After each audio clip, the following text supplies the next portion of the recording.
Welcome to The Cauldron, a podcast hosted by Ed Bolden-Greer, the creator of Ravensvail.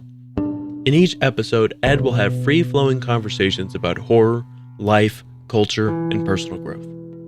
Expect to hear from storytellers, authors, horror experts, life gurus, thought leaders, and influencers. The Cauldron is a place where concoctions of a lot of ideas are brewed down to potions that are sometimes important and useful, sometimes eccentric and bizarre, but always just what you need. The Cauldron podcast may contain explicit language and thematic elements not suitable for all audiences. Listener discretion is advised.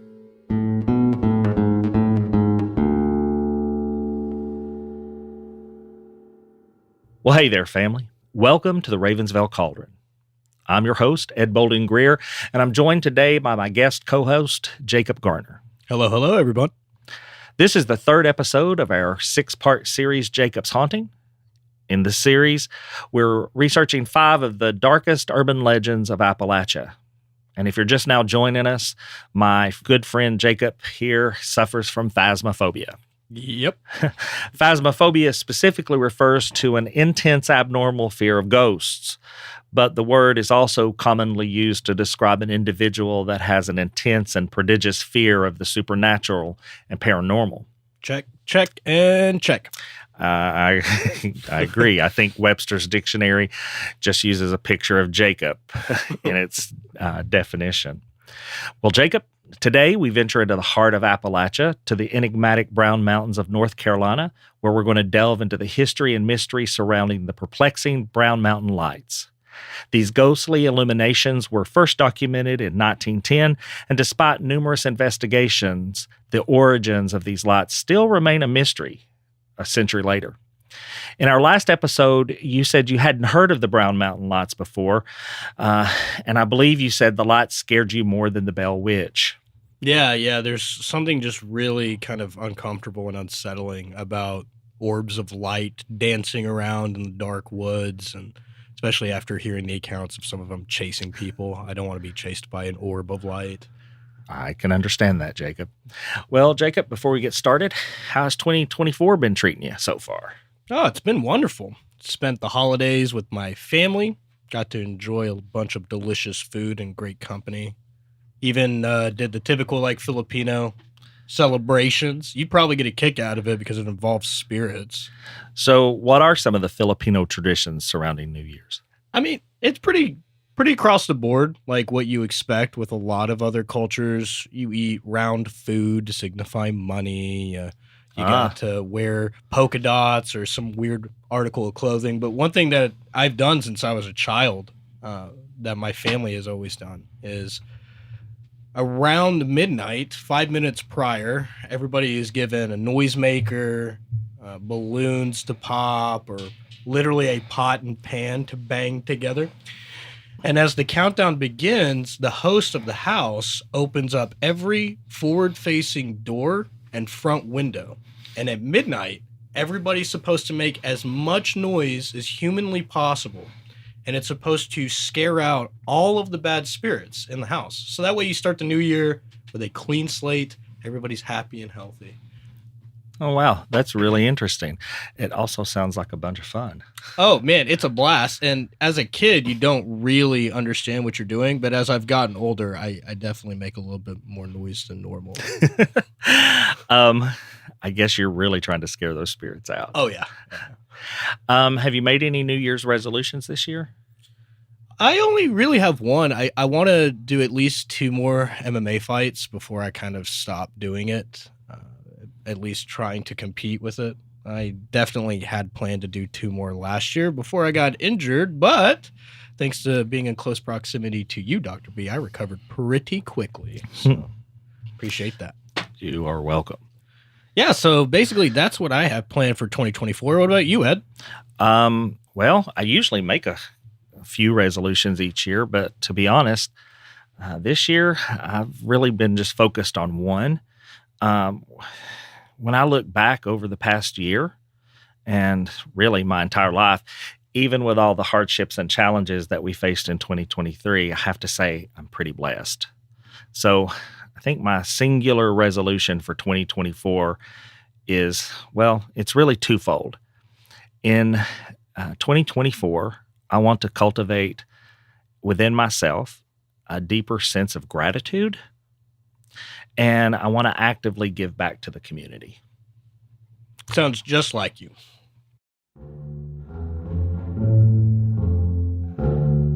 Hello, family. Today, we're taking a moment to talk about a very important issue that affects millions of people worldwide: human trafficking and slavery. January is National Slavery and Human Trafficking Prevention Month, a time where we raise awareness about these heinous crimes and work together to prevent them. Human trafficking is a form of modern-day slavery where people are exploited through force, fraud, or coercion for various forms of labor or commercial sex trade. It's a global problem that does not discriminate. It affects men, women, and children of all ages and backgrounds. But together, we can make a difference. We can educate ourselves and others about the signs of human trafficking. We can support organizations that are working tirelessly to rescue victims and prosecute offenders. We can advocate for stronger laws and regulations to protect victims and prevent these crimes. And most importantly, we can spread the word and raise awareness. This month, let's stand together against human trafficking and slavery. Let's be the voice for those who can't speak for themselves. Remember, your actions matter. You have the power to make a difference. Together, we can end human trafficking and slavery. Now, family, before we take a deep dive into the Brown Mountain Lights, I want to remind everyone that next week's episode continues our Jacob's Haunting series with an episode about the Moon-Eyed People of Appalachia. Join us next week and find out who the Moon-Eyed People were and where they came from and what happened to them. Whether you're a skeptic or a believer, we promise you a journey today to the Brown Mountains of North Carolina, where we're going to look at the history and mystery and maybe a little dash of the unexplained as we try to uncover the truth about those strange orbs called the Brown Mountain Lights. So, Jacob, did you do your homework? Oh, most certainly. Well, let's hear what you found out. All right. So, the Brown Mountain Lights are a phenomenon observed in the Brown Mountain region near Morganton County, North Carolina. These mysterious lights appear as glowing orbs or spheres and are typically seen hovering above the horizon or moving through the air.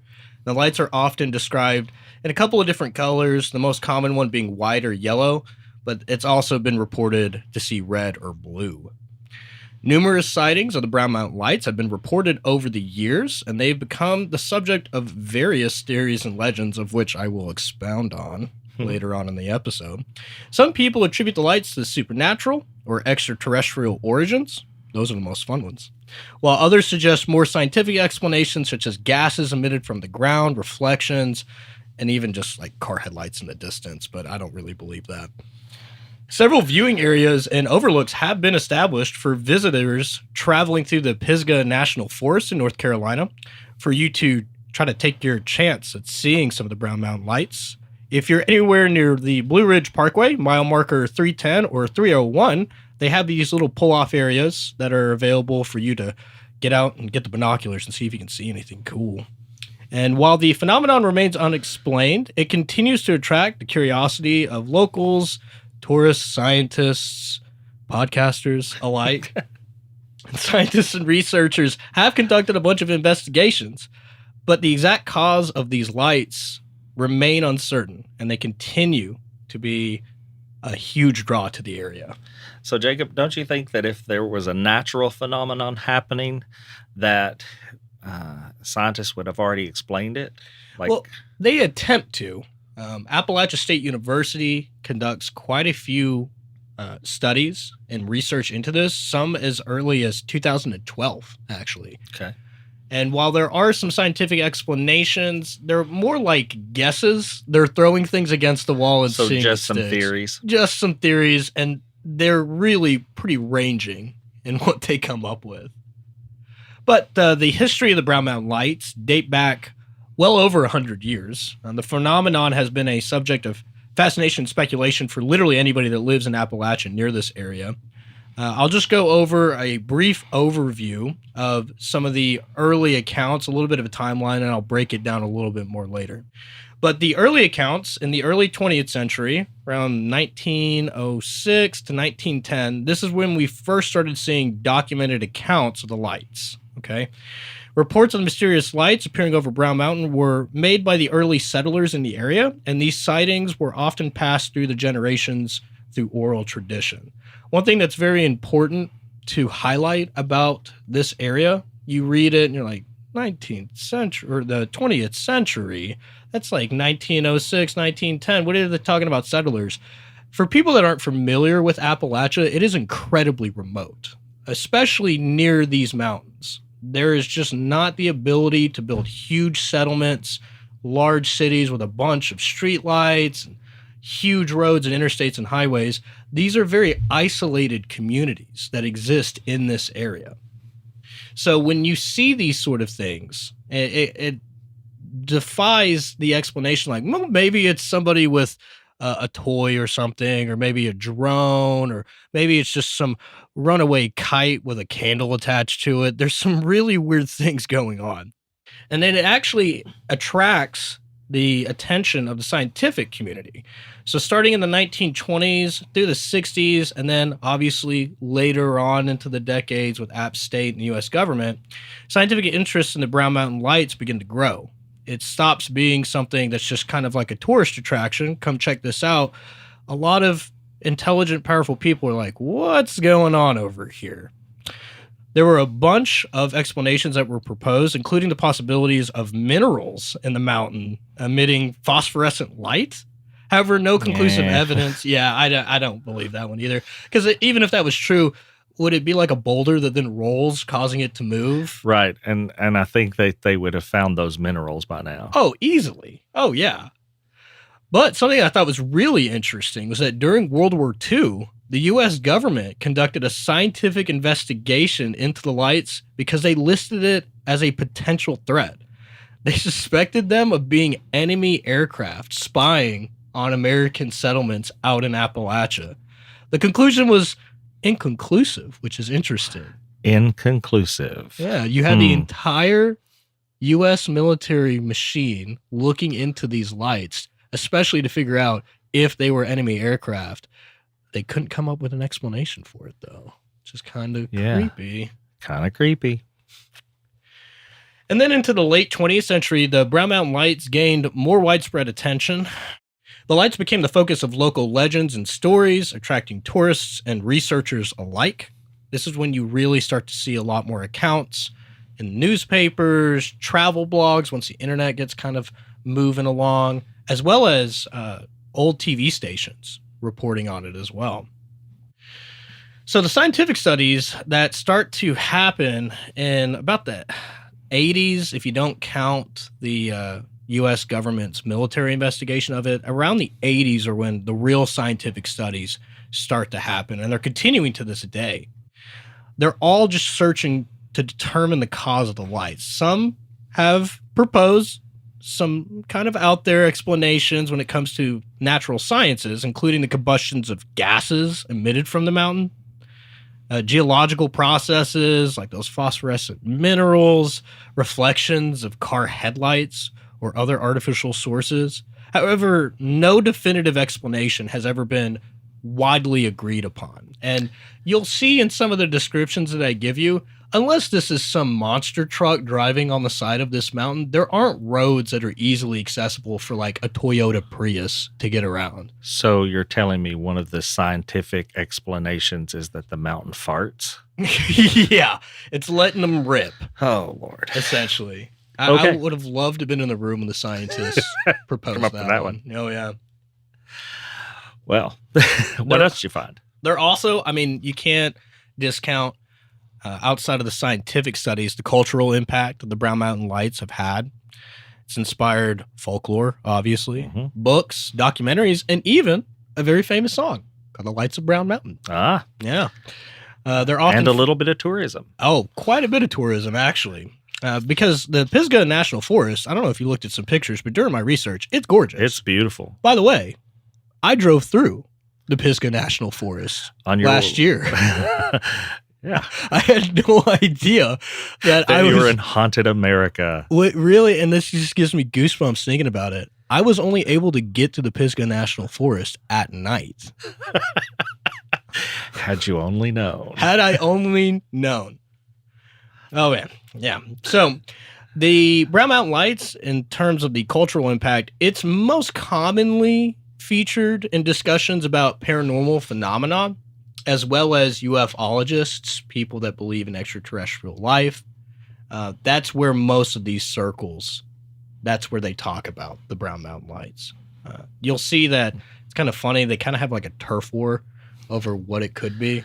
The ghost hunters want it to be Is it a ghost? Yeah. Is it an alien? Alien people are like, no, it's definitely an alien. It could be an alien ghost. Oh my God.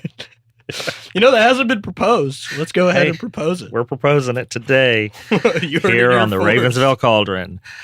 The Brown Mountain Lights are alien ghosts.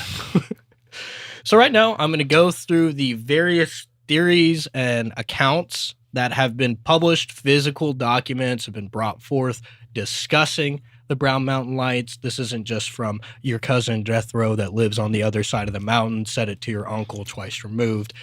There's paper trails to these Shout out sightings. to Jethro Bodine. So there were the early settler accounts that we kind of talked about earlier. Some of the earliest reports date back to the time of the first European settlers in the Brown Mountain region. These settlers reported seeing mysterious lights hovering over the mountain, and these stories were often passed through, usually as like little ghost stories to the children, I'm assuming. But they really documented the phenomenon before electricity was widely introduced into the area, which kind of poo-poos the idea that it was somebody's porch light on the side of the mountain. Again, these roads were big enough for maybe one vehicle, and there was dense foliage all over them. So the idea that it was car headlights too, especially back then where Appalachia is a very poor region. It's not like everybody was just driving around in cars. Also, I understand the part about, scaring kids with stories, but these were widespread stories. And these people didn't mingle with each other a lot. Oh, yeah. They stayed in their isolated areas. One of the earliest reports that I saw was a report to a game warden in the area that there were these hunters that, while they were deep in the middle of a hunt, I'm not sure for what animal, they reported seeing these lights hover around them, probably about a quarter of the mile up the mountain. Now, what really worried them was that they noticed it at first and thought maybe it was a lantern of another hunter, which would be kind of odd. Why would a hunter have a lantern at night, especially on a full moon? You would basically chase away any animal you were trying to hunt. Then they claimed while they were staring at it, it then moved across the mountain by a couple of hundreds of yards. Obviously, knowing the terrain, even if that was some dude with a lantern, unless he was 50 feet tall and was higher than most of these trees or flying, there's no way he could have crossed that amount of land without the light being interrupted, as if it was passing through the trees. Yeah. So they reported it to the game warden. The game warden kind of did the whole okay, what's in your flask, But there was a report for it, mainly because they were concerned that maybe there was somebody doing something with fire that could cause a wildfire in that area. So it was logged. Then we'll go ahead and skip to the 1940s military investigation. So again, during the Second World War, the U.S. military conducted an investigation into these lights, suspecting them to be enemy aircraft. The reason why they were really interested in it was that the nature of how the lights were moving through the area was a little bit too advanced for any of the aircraft that existed at the time, especially for reconnaissance aircraft, which they thought was what was being tested over Appalachia. They kind of theorized that the Axis powers were spying on us with small reconnaissance aircraft, and they were testing it out over Appalachia due to the remoteness before they tried it out over a major city or population center. Pilots that they sent to the area reported seeing the lights, but the military couldn't identify their source. So this is a little bit before we had super advanced radar technology. It existed, but not to the level that it is today. So you basically had these pilots doing huge flyovers at nighttime around Brown Mountain, and they could see the lights. They couldn't determine where they were coming from or how they were able to move the way that they were moving. And the lights were ultimately not deemed a threat, so I guess that's good. They didn't shoot any. Well, I mean, I think it's a little bit ridiculous that they thought that they were reconnaissance planes when, if you go back in history, those lights have been there. They had to know that. They had to know that there were reports all the way back about these lights. Yeah. So I don't think that the Axis powers had planes flying around back then. No. And what I think, that was kind of like a cover-up story that the U.S. government used because, I mean, this is during the Second World War. We need to have a lot of faith in the government to not go around chasing ghosts in the woods. So maybe they said, oh, yeah, it could be enemy aircraft, but maybe they were just curious too and thought, hey, let's send some pilots over there and check it out. Yeah, I mean, maybe it could be something that would help us. Oh, yeah. You know? Hey. Then if you skip forward about 20 years, there was a television broadcast by a local news station in the area. A television station conducted a live broadcast from Brown Mountain in the hopes of capturing the lights on camera. They kind of set it up near an observation area. I believe in the document that I was reading, it was a fire watch. So it was a very remote building that they would send somebody to look for wildfires as they occurred so he could report it. So they set up a camera overlooking Brown Mountain as a general location. And apparently the lights did appear during the broadcasts, adding to the intrigue surrounding the phenomenon. Now, I actually did find the footage of it. Now, the name of the station was like your generic, like NCLVT type of whatever, news station 6. But what was really interesting is that the live broadcast starts, and after about 20 minutes, nothing really happens. But then you start to see on the horizon these flashes of light as they start moving around. What was interesting that in the broadcast, the people operating the camera and the reporter didn't even notice it. They were just kind of talking about it, kind of like, well, and there's supposed to be some reports of lights. Meanwhile, it's occurring, and people tuned in watching it, saw it live. I did actually end up finding some other footage that I'll bring up later from Appalachia State University as well. Then, 10 years later, in the 1970s, a police report was filed with mentions of the Brown Mountain lights. So a police officer in the area, just driving around, bebopping, doing his thing, reported seeing the lights while on duty. The officer described the lights as moving erratically and emitting a soft glow, and when he got out of his police cruiser, reported hearing a humming noise on top of it. Other officers said residents in the area had also reported witnessing the lights, and while this officer was observing it, they actually got a couple of phone calls from some scared residents in the area saying, hey, you guys seeing this too?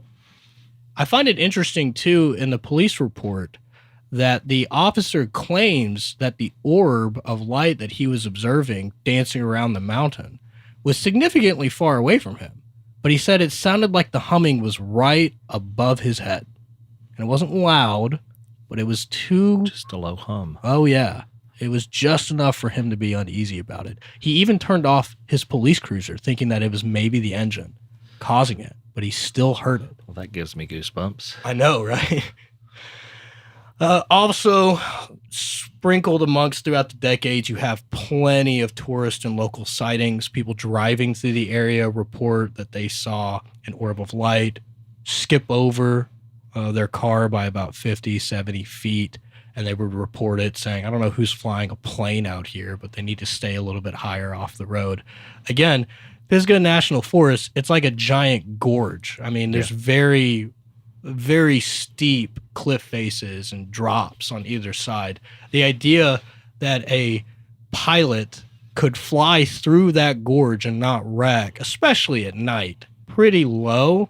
I would say. Unless Red Bull was already testing out some of their like trick flying videos back then. That doesn't make Red any Bull, sense. not a sponsor.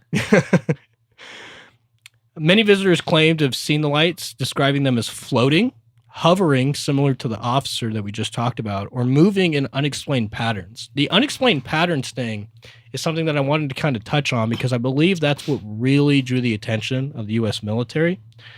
The way that these lights are moving, it wouldn't be possible with any aircraft, whether it be a helicopter or a single-engine plane, to move in such a way.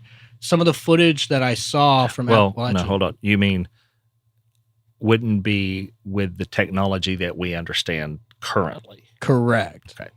Some of the erratic movements that you see in some of the footage of the Brown Mountain Lights, there was I think it was some gentleman from the Citadel Academy for the military. He kind of did the calculations. If that was a manned aircraft making the sorts of erratic stops and direction changes, the amount of G-force would kill the pilot immediately, which is kind of crazy. Yeah. So I talked about it at the beginning as well, but there was a variety of colors and shapes. While most reports are of orbs floating around, the colors are a little bit different. So the most common reported ones are white or yellow. There's also been reports of red and blue, which, if given a choice, I definitely wouldn't want to see a red orb floating around. That seems really... that seems a little ominous, yes. Yeah. They're mainly described as those spherical orbs, but then other times they're said to form a line or kind of like a pyramid triangular shape, like a slice of pizza. Yeah, I find it funny that with all of these urban legends, it always goes back to things that associate with other things like pyramids and things like that. Oh, yeah. Yeah. And part of me kind of chuckled when I read about the debate on the shape of it. As a guy who has pretty bad astigmatism, if I saw one of these things floating out, I'd be like, that looks like a big old blob. There goes a big blur moving across the sky. So I'm going to go over some of the attempts that scientists and researchers have given explanations as to what could be causing the Brown Mountain Lights from a natural scientific theory set. One that I thought was kind of interesting was the idea that it's bioluminescent organisms. So they kind of think that it could be a certain type of fungi or fungi or insects, kind of like lightning bugs, but on steroids, I'm assuming. These would have to be like, I don't know, like Volkswagen-sized lightning bugs. I think we can rule that one out. Yeah, I know. I think that would be scarier. I don't want to see a lightning bug that big. Yeah. I don't have a mason jar big enough to put that in. Oh, God, no. So maybe it's like a collective, like a school of them, all just working in tandem. I don't know. Yeah, that one seemed and again, the other idea that it's a mushroom or something. How big is the mushroom that's causing it to be seen? And why can't we find these mushrooms? Yeah, exactly. The other theory given by some geologists in the area is that it could be some mineral phosphorescence. So they suggested that the minerals in the rocks of Brown Mountain may emit phosphorescent light, creating a mysterious glow. I think that that's kind of a lame explanation. I don't think that it's possible. I'm not going to say it's not possible because we do have minerals and organic compounds that do emit bioluminescence, or not bioluminescence, just luminescence. But they're scientists. Yeah, exactly. They would be able to go, that right there is causing it. Oh, yeah. This right here, we can prove it. Here, let me show you. And even if it was, let's give it the benefit of the doubt. Let's say it was a large enough boulder that emitted this phosphorescent light that could be seen from a mile away. Did somebody knock the boulder from the back and then it starts rolling down the mountain? And then does the boulder just have the ability to pivot like Kobe in the paint, change direction by 90 degrees and start rolling back up the mountain? Well, and I think we also have to remember most of these are seen in the sky. Exactly. I mean, are there giants tossing the boulder? Just lobbing them up? I know we seem a little comical today, but some of these theories are just laughable. Sounds like I came up with them. You know? Yeah. It's a giant mushroom rock creature. There was another one that I thought was kind of interesting. So it's and you're going to have to forgive me on the pronunciation, the piezoelectric effects. Piezoelectric. Thank you. So the common term for this is ball lightning. The theory proposes that certain minerals in the mountain, when subject to stress or pressure, could generate electrical charges and produce light. While they're a known phenomenon that we can observe in nature, it's unclear whether they could account for the observed lights.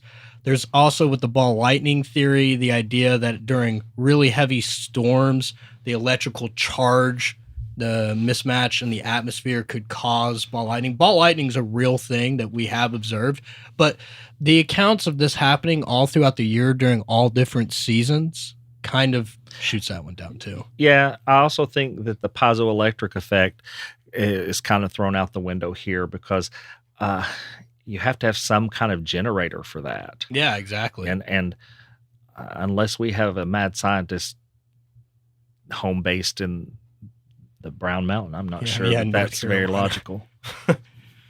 Another proposed theory by some scientists was the combustion of gases.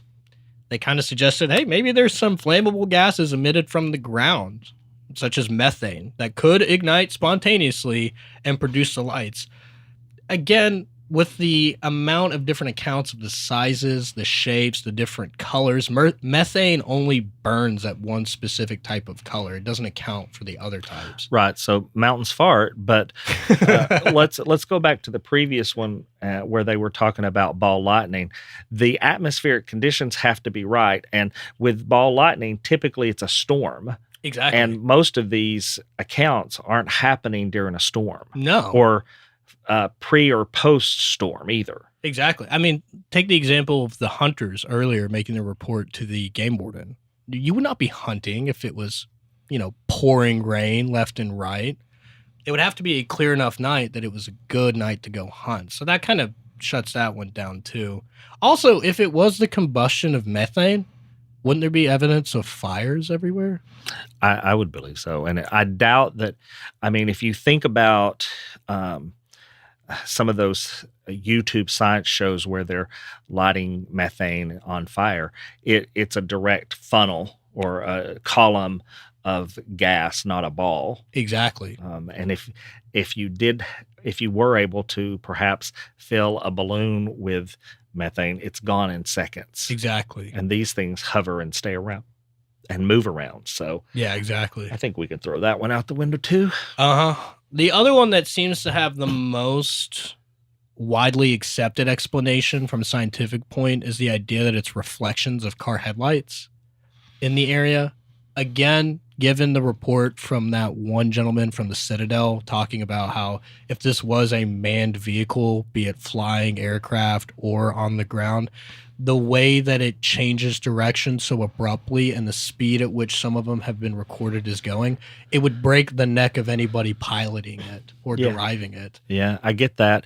I also have to go back to the earlier, accounts of this, and we didn't have cars in this area. Yeah. Well, we had cars, but we didn't have them like we do today. Oh, yeah. And so in the areas that these things are being reported, they're not that kind of road system there. No, and the cars that would have been available at the time of the first early reports of the Brown Mountain Lights, they'd be Model Ts and similar vehicles. They're not turning on a dime. Right.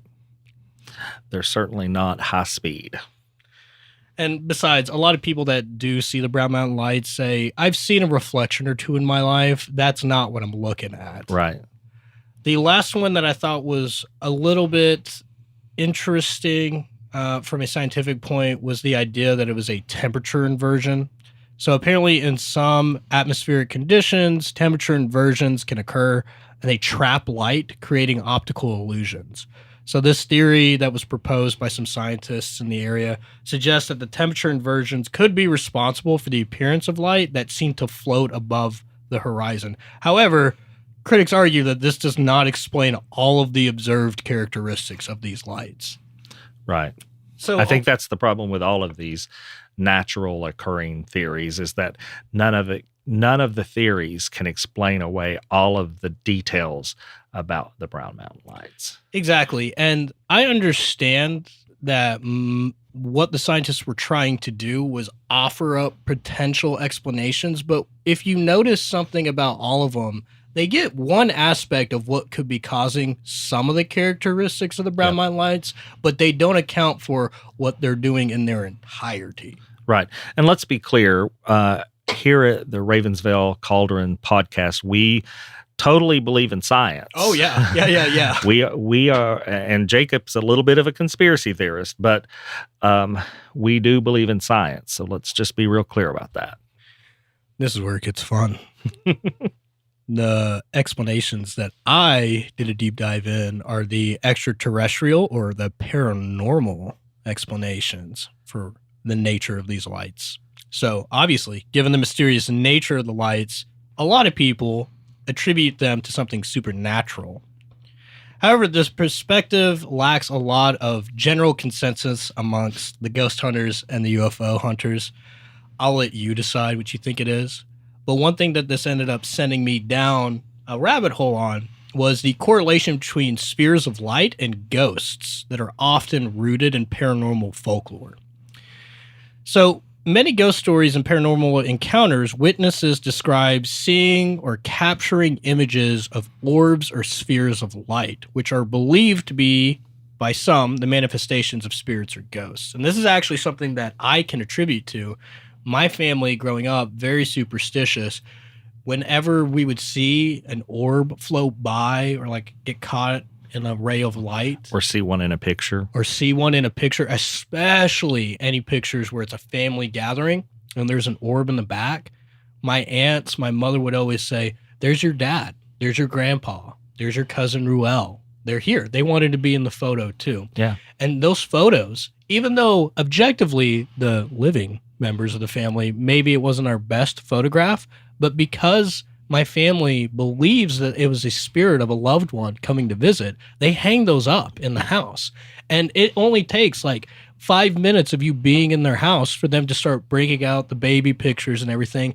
And just as casually as saying, yeah, this is when we lived in Las Vegas. Also, if you look in the background, that's your Uncle Ruel that passed on. He's there, and they just keep going. Like, anyway, and here we are in Tacoma. It's just normal. Oh, yeah. Just part of the normal. I dig that.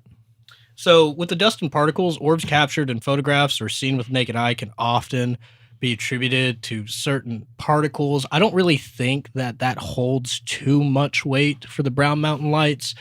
This is a large open area in a national forest. Yeah. There can't be a large enough, mega dust bunny floating through the air, capturing the moonlight that would then account for it. Also, I don't know what the general speed of a dust bunny that size would be floating through the air, but it probably wouldn't be as quick as these lights. I think you're correct there. And one of the things that I will mention is that we've had kind of a movement in the paranormal and ghost realm back in the early 1900s and late 1800s. It was all about ectoplasm and all of that. And then sometime in the 70s, somewhere around there, we started talking about orbs. Yeah. It may have been a little bit more in the 80s, but it was in that time frame we started talking about orbs more. Yeah. And I think the orbs are an interesting theory.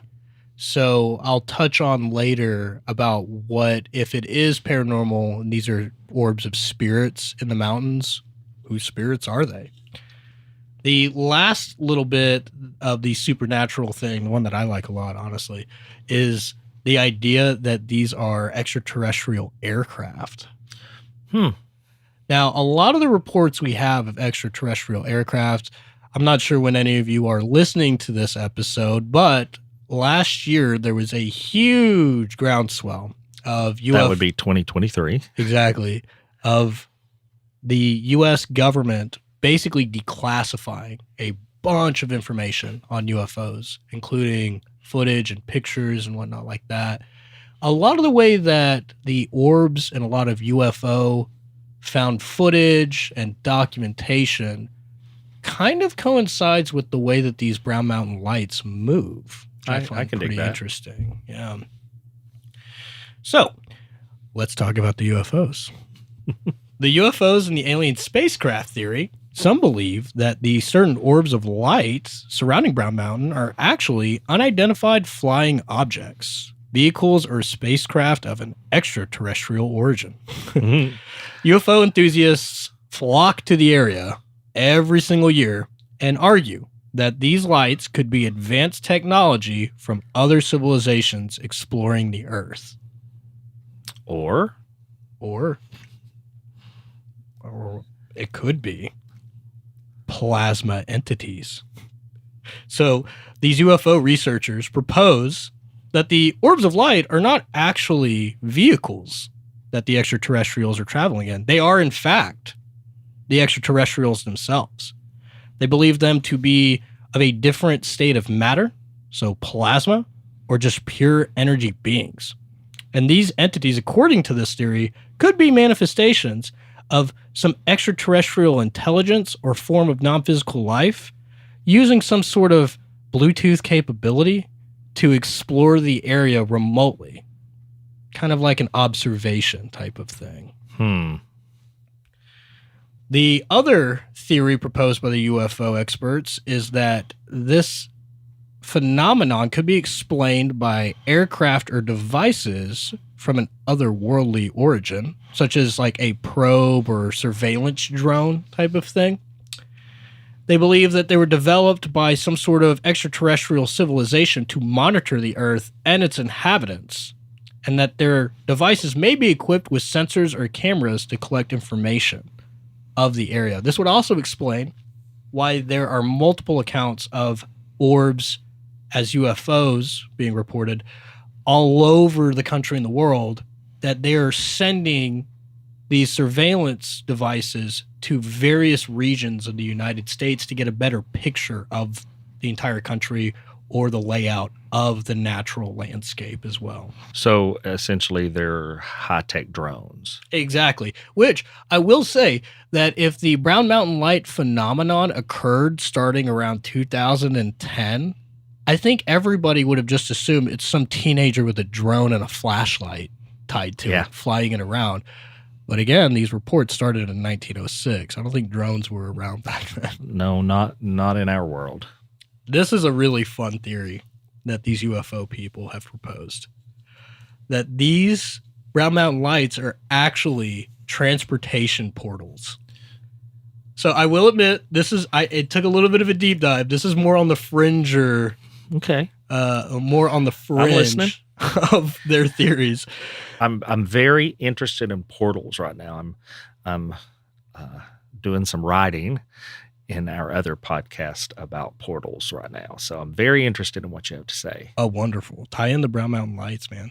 So the orbs of light are suggested to be portals or gateways used by extraterrestrial beings for transportation. That classic wormhole theory you see in sci-fi, they believe that in some far reach of the galaxy that this wormhole spits out over Brown Mountain for whatever reason. So they travel here and we get light, and when they return, we probably get lights too. Exactly. As they're, I guess, using the portal. Yeah. That would also kind of explain why there's so many sightings of these floating orbs all over the region. They're kind of like bullet train stops for the aliens. At least that's what they propose. Okay. And then the last one is that these plasma entities are just really interdimensional beings.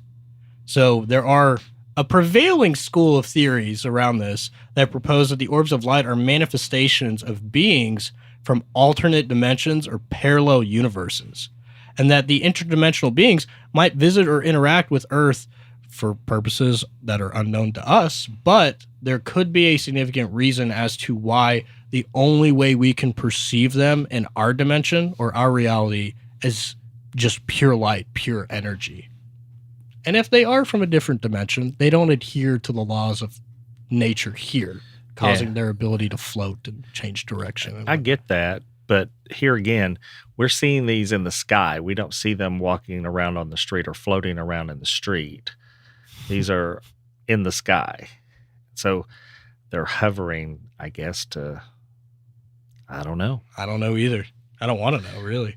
So I will document just a quick little timeline of different stories in the area that get attributed to the Brown Mountain Lights to try to explain them. And it'll range from your typical ghost stories to extraterrestrial life. But the constant pushback that you'll see when you do research for the Brown Mountain Lights is that, again, it's just lights on somebody's porch. It's lights on somebody's Jeep Grand Cherokee driving through the woods or something stupid.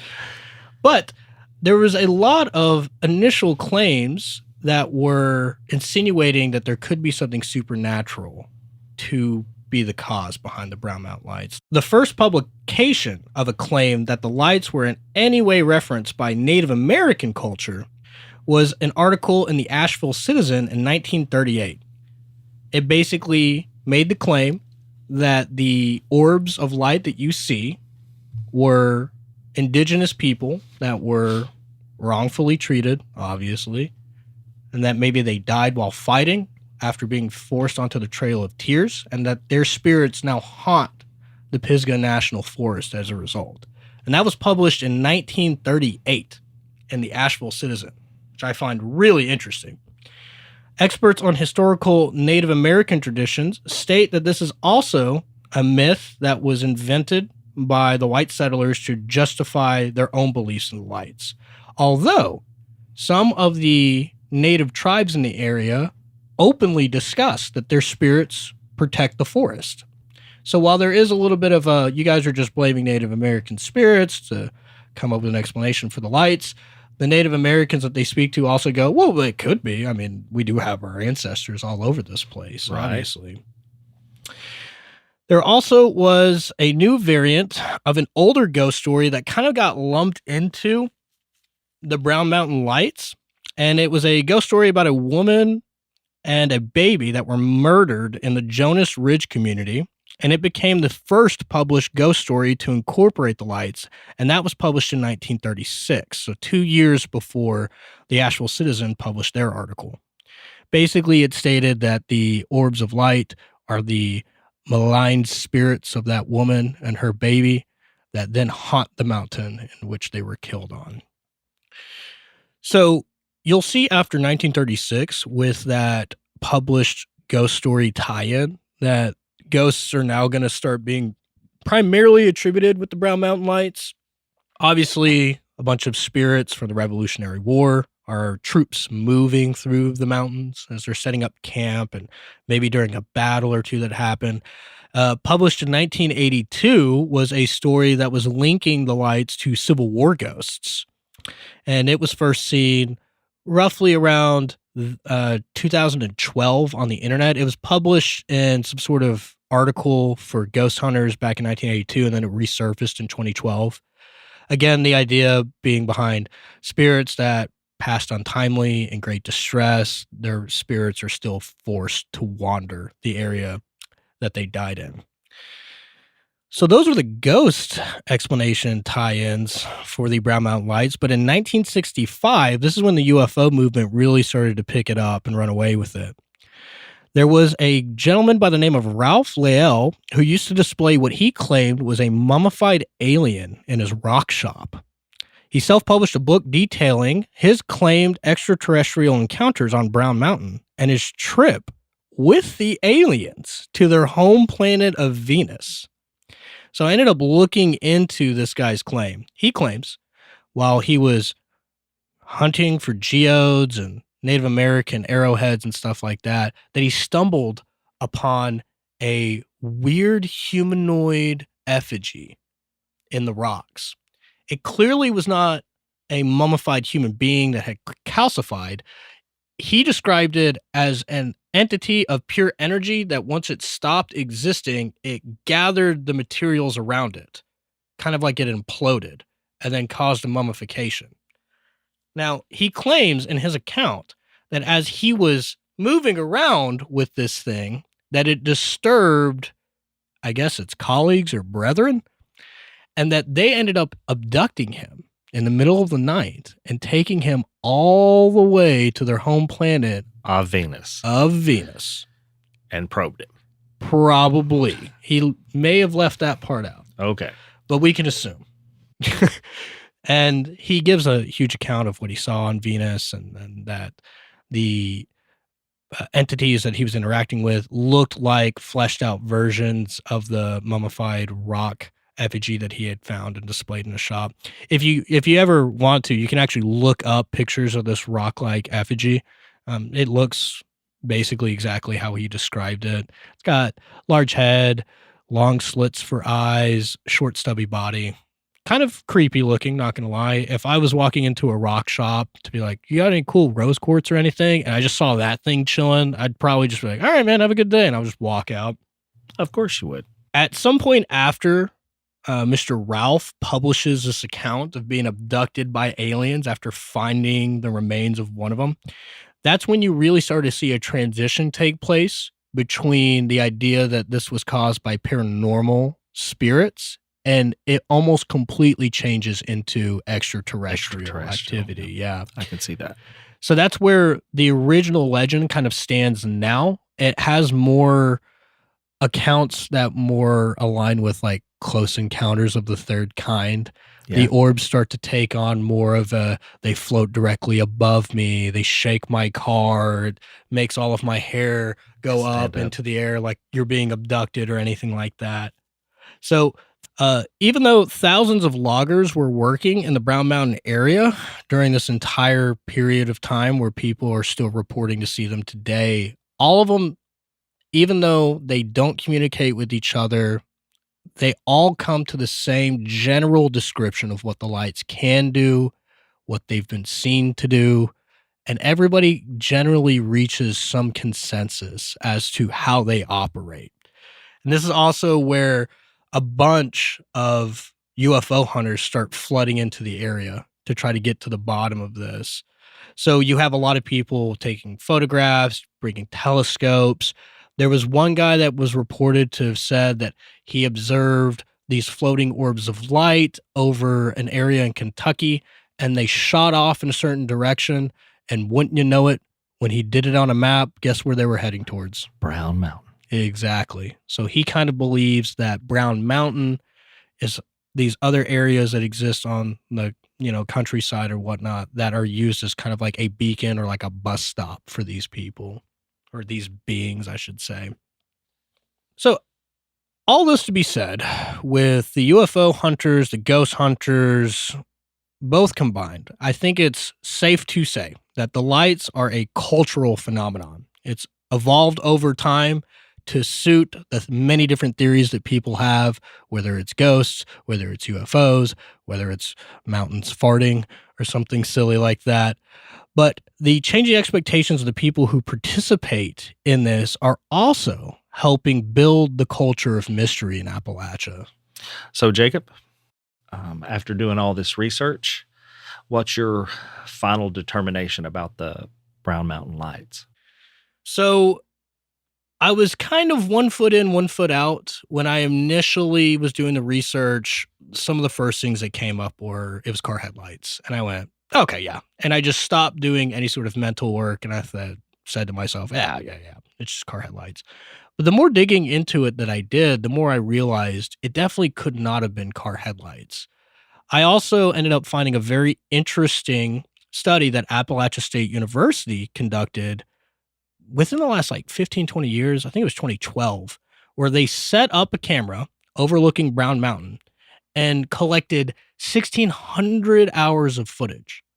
And in the footage, you can see the Brown Mountain lights occurring. Now, if it was car headlights, and I watched the footage, if it was car headlights, would they not be appearing in the same areas every single time?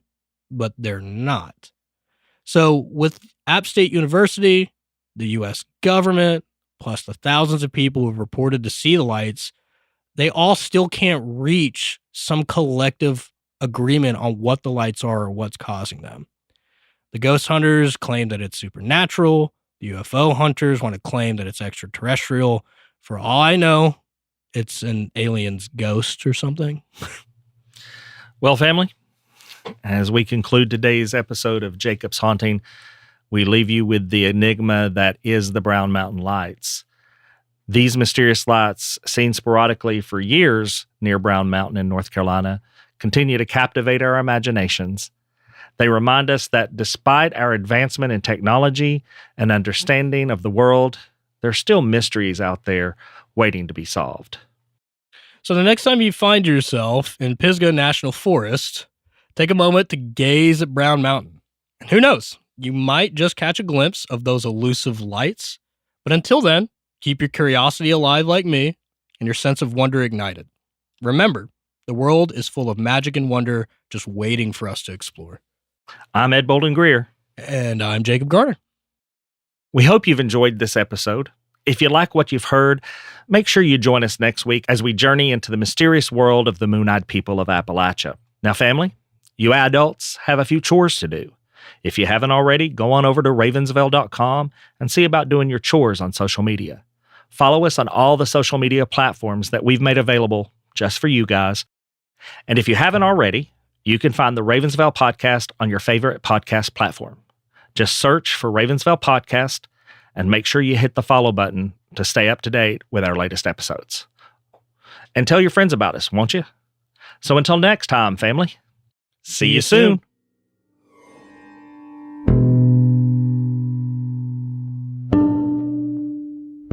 The Cauldron is a production of Small Raven Media. Today's episode was hosted by Ed Bolden-Greer with guest co-host Jacob A. Garner. Audio engineering and sound design by Nick DeVan at Nicky D Sound. Copyrighted 2023, Small Raven Media. All rights reserved.